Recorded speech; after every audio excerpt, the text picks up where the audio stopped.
వంకాయ వల్ల వచ్చినాయా, వంకాయలో వండుకునే తీరు వల్ల వచ్చినాయా, ఇది ఎవరు తెలుసుకోకుండా ఆ నింద వంకాయ మీద తోసేశారు.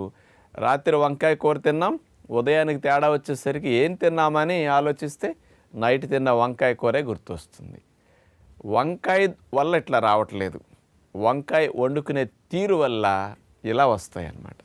ముఖ్యంగా ఈ వంకాయకి కానీ ఇట్లాంటి అలర్జీ రావడానికి కారణం ఏమిటంటే, వంకాయని ఎవరు చేసినా బాగా గుత్తి వంకాయ గుమ్మగుమ్మలాడేటట్టు పులుసు పెడతారు. ఎక్కువగా చేసేది గుత్తి వంకాయ పులుసు, తర్వాత వంకాయ ఫ్రై తక్కువ. ఈ పులుసులు వండినప్పుడండి సహజంగా చింతపండు గొజ్జు తీసి పోస్తారు. ఏ వంటలో చింతపండు గొజ్జు ఎక్కువ పడిందో ఆ వంటల్లో ఆ పులుపుని కవర్ చేయటానికి, తగ్గించడానికి కారం ఎక్కువ పడుతుంది, మసాలా ఎక్కువ పడుతుంది, నూనె ఎక్కువ పడుతుంది.